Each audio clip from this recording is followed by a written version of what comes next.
It's kind of weird because Jake Paul is extremely bigger than Tank. And I mean, but with it being exhibition, it makes sense. Start like this. First of all, if you're a boxer and you're not taking note or notice of what Jake Paul is doing, you're worried about criticizing his boxing skills, then you're the fool. Jake Paul versus Tank Davis. They just announced the fight. What's your instant reaction to that? I don't know what's going to happen with a 135-pounder going up against a 200-pounder. I think it's not a real fight. Jake just too big. When two of boxing's most polarizing stars, YouTuber fighter Jake Paul and pound for pound powerhouse Gervonta Tank Davis finally square off. The sports legends are already lining up with predictions. Tank steps in armed with explosive knockout power, surgical hand speed, and elite-level pedigree, while Paul carries the weight of spectacle, hype, and his reputation for upsetting expectations. Some icons believe Davis will dismantle Paul with his trademark precision and ringcraft. Yet, others argue Paul's sheer size, reach advantage, and ability to shock critics could turn this into the year's biggest upset. You know what? Fair play. If he does go out and fight Anthony Joshua, which I wouldn't advise because that would be extremely dangerous, then fair play if he was to do that. And all the critics and people like myself would have to shut the hell up because I always said he's looking for fights that were manufactured, looking for fights that were predetermined. And by that, I don't mean fake fights. I don't mean fixed fights. I mean fights where the odds are so stacked in his favor that, of course, he's going to win. And, of course, we see this. The latest match that's going to go down November 14th at the State Farm Arena in Atlanta, Georgia. Jake Paul is taking on, you've seen it by now, Gervonta Tank Davis. A man that is a lightweight in boxing. Now, lightweight in MMA is 155 pounds. Lightweight in boxing, 135 pounds. Jake Paul, I think when he weighed in for Mike Tyson, was 227 pounds. Official weight, 227.2 pounds. That is, if I'm not mistaken, a 92-pound weight difference. Almost a 100-pound weight difference. It's insane. Let's say he comes in at 200 pounds. It's still a 65-pound weight advantage, which is absolutely ridiculous. How can you be out there claiming to want to fight the best people on the planet and then going out there and taking on a guy that is maybe 92 pounds heavier, that is at least 65 pounds heavier than you? That is called one thing. That's called being a bully. It was bad enough when he fought Mike Tyson, a man that was 58 years old, and he was walking around like, I just beat the man on the planet. I just destroyed Mike Tyson and went out there and I beat him, and him and his brother are all celebrating and shit like that. It's like, dude, what are you doing? In a major twist, the fight's location has been switched. Instead of Atlanta, Jake Paul and Gervonta Davis will now clash on November 14th at Miami's Kaseya Center. MVP Promotions announced. The battle has left Atlanta. Jake Paul versus Gervonta Tank Davis is taking over Miami. Same date, same fight, new city. Broadcast worldwide on Netflix. The matchup has been officially labeled an exhibition, though fans see it as much more. A dramatic size gap adds fuel to the debate. Paul last weighed in at nearly 199.4 pounds at cruiserweight, while Davis's most recent fights have been around 135 pounds. Because of that disparity, Davis's WBA lightweight crown will not be on the line. Boxing fans are losing their minds over this Jake Paul versus Tank Davis fight. And honestly, can you blame them? Why would Tank agree to this? I mean, look at the graphic. Jake is 6'1", 199 pounds with a 6'4" wingspan. Tank, 5'5", 133 pounds, a 5'7" wingspan. Tank fighting me would be a fairer matchup. We're basically the same size. And you wonder why fans think Jake's fights are rigged? Because every time we see some nonsense like this, it feels like WWE with boxing gloves. Here's the kicker though. Jake threatened to sue anyone who calls his fights rigged. Yeah, you know, the same guy who preaches freedom of speech now wants to ban opinions. After that clown show with Mike Tyson that left everyone scratching their heads. Maybe, and I'm just throwing it out there, if your own management company wasn't promoting and sponsoring your fights, fans might actually believe what they're watching. Until then, don't be mad that people are skeptical. Be mad that your boxing career looks more like a scripted reality TV show. Even with hype building, the fight's specifics remain unclear. No contract weight has been announced. The number of rounds isn't confirmed. and it's still uncertain whether the bout will follow standard professional rules. This ambiguity has many observers branding the showdown as a crossover spectacle rather than a genuine title fight. Questions of fairness, safety, and the credibility of boxing's weight class system dominate the conversation, with some purists calling the match more theater than sport. Tank is not the guy that knows how to sell a fight. Tank cannot sell a fight in his own division. You have the Paul brothers and they come over to boxing. Their idea from day one is we don't have the skills or the experience. What we're going to do is we'll take on the absolute best guys, but they're going to spot us some pound. Hank has one job to do, that it doesn't make any difference, that boxing is a real sport. My skills versus your skill, of which I am an abundance of and of which you have none of. Hank is telling anybody that will listen that there's a size problem. My skills and my experience in boxing, I do not have to wonder who's in the bar tonight. Any bar I go to, I rule the bar. No, it turns out that you don't. Just need some big guy to corner you. Apparently, boxing has never stood its ground. Boxing has never been able to explain why Floyd needed a half hour to get rid of a guy who's never boxed before. Hank Davis has already began this. When you choose a dum-dum, don't be surprised when he goes out and acts like a dum-dum. Terrence. Crawford views the upcoming Paul Davis showdown with cautious skepticism, especially because of the glaring size mismatch. To him, the bout looks more like a staged spectacle than a true clash of equals. A sparring session dressed up as high-stakes boxing, while Crawford respects Davis as a devastatingly skilled fighter with world-class credentials. He admits Paul's bigger frame creates risk. If Paul lands a clean shot, the fight could take a dramatic turn. Still, Crawford doubts the matchup will follow traditional professional standards and repeatedly stresses that the weight difference makes it hard to call this a legitimate contest. Jake Paul versus Tank Davis, they just announced the fight. What's your instant reaction to that? I don't know what's going to happen with a 135-pounder going up against a 200-pounder. I think it's not a real fight. Jake just too big. Tank ain't gonna be able to get in from that jab. Jake land one good punch on Tank, it's over with. Shocker, Stevenson, undefeated and highly respected, calls the Paul versus Davis fight an uneven challenge, one that unfairly tilts against Davis because of Paul's size. Yet, Stevenson firmly believes Davis's technical skill, ring IQ, and experience will shine through. He predicts Tank will rely on slick movement, precision, and pure boxing fundamentals rather than brute force to control the fight. Stevenson doubts Paul possesses the refinement to overcome Davis's speed or timing, and he expects Davis to cruise toward a decision victory rather than chase a knockout. While Stevenson criticizes the mismatch as a sideshow that disrespects boxing, he insists Davis is leagues ahead of Paul in ability. Case here, when you've got what is like a 70-pound difference between these two guys. I mean, size will play some part of the fight, but if I'm thinking like I'm Tank, I'm probably just gonna go out there and try to outbox him and use my knowledge and IQ against him. So I can see Tank just outboxing him and making it real easy. Is there any way you could, any realistic or legitimate way in your mind you could see Jake Paul winning a fight against Tank? No. No way. Nope.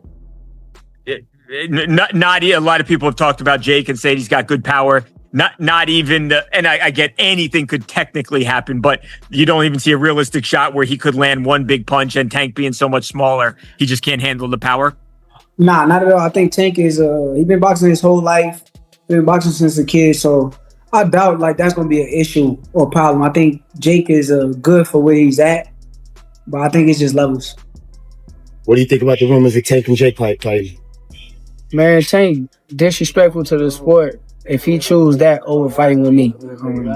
I'm the best fighter in the sport. I've been telling him that. He called cap on it. So if you want to call cap and say I'm not who I say I am, come prove it. It's dangerous for him to go back in there and fight Lamont. I think Lamont is a hell of a fighter. I can see that going left. So he better be on his A game. Daniel Cormier brings a more balanced perspective. He credits Jake Paul for taking on the enormous risk of fighting someone with Davis's pedigree, but he also warns that the weight gap makes this matchup difficult to view as fair. Cormier emphasizes that Davis, with superior experience, pedigree, and technical mastery, is clearly the better boxer. For Paul, a loss could severely hurt his credibility. For Davis, losing to a much larger opponent could stain his reputation. Though Cormier doesn't firmly predict a winner, he leans toward Davis on pure boxing merit while acknowledging Paul's size adds an unpredictable edge. I swear to God, I was on a plane coming home from Las Vegas. When Luis told me Gervonta Davis is fighting Jake Paul, I said, get the bleep out of here. I said, you're a bleep liar. Jake Paul is fighting Gervonta Tank Davis. There's one problem. He fights at 135 pounds. Gervonta Davis is that much better than Jake Paul at boxing. But Gervonta Davis in his last fight weighed 133.8 pounds. And I'm not over here in the business of just crapping on Jake Paul. I am much more respectful of what he's starting to build as a professional boxer. You're fighting a guy that's better than you. He's just much smaller. But that guy, because he's better than you, what if he wins? Everything Jake Paul has done is wiped completely out. Gervonta Davis loses to Jake Paul. Obviously, it's going to hurt who Gervonta Davis is. But he lost to a guy that's going to be upwards of 70 pounds bigger than him when he steps into the boxing ring. But I will tell you this right now, without a shadow of a doubt. I will watch this. Tank Davis is 30-0-1. You want to talk about Jake Paul fighting a real boxer? That's a real boxer. You can't make this stuff up, man. It's true. They're fighting.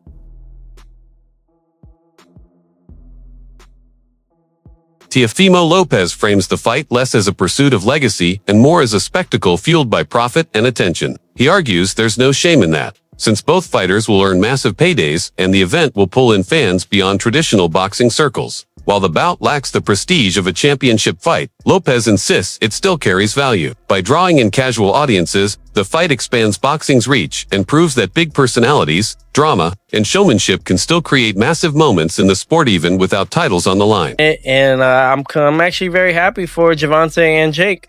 I really am, man. It's good for the sport in some way, you know? So a heavyweight versus a lightweight. Yeah. You got a fly hit me, yeah. A heavyweight versus a lightweight. How's this going to work? Hey, they make it work. It's an exhibition for a reason. So, you know, they know what they're doing. And, you know, shout out to Netflix and shout out to both of them, honestly. Like I said, I think a lot of people in the boxing world are kind of upset. I could care less. I think they're going to go out there and make their money. It falls on the number 8 for a reason. They're going to make a lot of money. Have you got a prediction for that fight? My prediction? A show. A show. Well, clearly it's a show, but when you've got a lot of people underestimating Jake Paul once again, but when you've got a heavyweight boxer who knows how to throw punches and knows the basics against a lightweight, it's quite a difference. I mean, have you sparred heavyweights before? Yeah. For competitive sparring in the ring? Yeah, it's not the same. It's not the same, not at all. Definitely got to move. I've actually played around a few times, went through between their legs just to duck around. But yeah, because they're taller, you know. But I think for that competition, that fight, it reminds me a lot like The Big Show, and Floyd Mayweather when they fought in WrestleMania. Yeah. Mm-hmm. And will that end the same way? Possibly. Maybe some brass knuckles in there too. Can you see Jake Paul knocking out Gervonta Davis? It's boxing, man. And if it's a show like this, anything goes, anything happens. You know, we expected Mike Tyson to do something. Didn't go out that way. Jake Paul's training very hard. So, you know, kudos to both guys. I'm not going to critique them. Promoter Eddie Hearn echoes that sentiment but pushes further, warning that boxing and entertainment must remain distinct. He criticizes Paul versus Davis as blurring the lines too far, calling it less a competitive fight and more a business venture powered by celebrity clout and viral buzz. Hearn highlights the obvious size disparity as proof the matchup isn't about testing skills on equal terms, but about packaging spectacle for mainstream attention. Financially, he admits, the fight will be enormous, generating headlines, ticket sales, and global revenue. But as someone who values authentic competition, Hearn finds it troubling that business, not sporting merit, drives such matchups. Still, as a promoter, he concedes it guarantees a big business day. They always told us that it was, you know, we were looking at that fight for February of next year, and they always said that there was a chance that Jake would fight in November. I think, wasn't I the one that broke Jake Paul against Gervonta Davis 6 months ago or something? I knew that they'd agree that deal. I didn't know they were about to announce it then, but I did know that they'd agreed that deal previously. So I don't like it, if I'm honest. I mean, I think we need to really differentiate between boxing and an entertainment concept, and that's what that is. It's a freak show. It's entertainment. It's a lightweight fighting a cruiserweight. You know, with, I don't know, is it bigger gloves and certain minutes per round? I don't know what it is, but, you know, I understand the market and I understand this freak show shock kind of the world mentality of people potentially tuning in. Is that a step too far? Maybe. I mean, I hated Jake Paul against Mike Tyson, but it did massive numbers. I hate Jake Paul against Gervonta Davis. It'll probably do massive numbers. So that's when you really have to differentiate yourself between Just because you don't like it doesn't mean it isn't going to do good business. Now, whether you want to be involved with it is another kettle of fish. I don't want to be involved with it, but I do respect the fact that it's going to do big numbers. It's just not boxing. And I don't think we should promote it as boxing.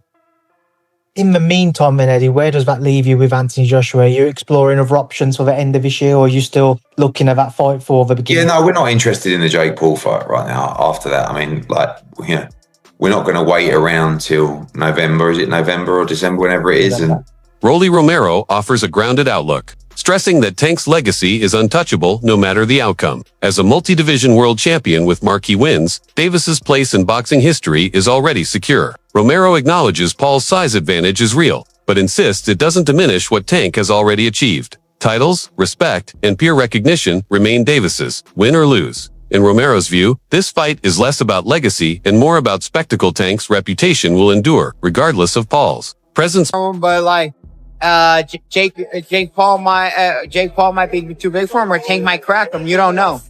Like I said, like, or as an exhibition, we don't know if they throw at each other or not, or we don't know. I don't know. I can't give an opinion because I don't know what's going on. Do you think it impacts, like, will it impact Tank's legacy if Jake Paul were like to beat him or even like knock him out? Dude, Tank's a 3-division world champion, 4-time 3-division world champion. At the end of it, bro, you can't take anything away from him. Paulie Malignaggi zeroes in on the timeless boxing debate, experience versus size. While Paul has bulk and growing popularity, Malignaggi insists Davis's years of world-class training, adaptability, and ring IQ far outweigh any physical edge Paul brings. Tank has headlined the sport's biggest stages, fought elite opposition, and thrived under pressure. Malignaggi concludes that in boxing, skill and experience nearly always trump size element. That's why Davis remains the clear favorite. Asterisk. I think Davis is more to lose because he's the bona fide world champion. I don't care if he's much smaller. I think Jake Paul has sort of plateaued as far as where his boxing is concerned. It's rather low level.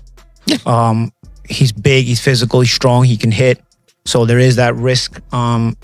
Davis, at lightweight, you're in a moment where it's too physical for you. You can clinch.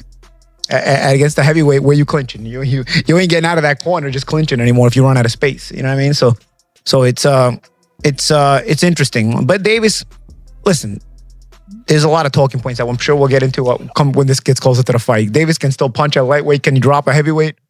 There's a lot to gain there, right? If Davis knocks the answer is yes. If Davis drops Jake on his ass, as much as Davis is the one with more to lose, it's still a highlight moment. A visual that will stay forever. Yeah. But if you get dropped, even if you're smaller, you're still a world champion in multiple weight classes. If you get dropped, what's the look? What's the feel? On the inside, as boxers, me and Chris Aldrey, the champ, even you, Jimmy, you have fight experience. So we know that the risk is a big guy that big hits you. You're probably going down if you're a small guy, if he hits you clean. So we know the risk, but how does it look to the public eye who don't understand that? You know what I mean? The public.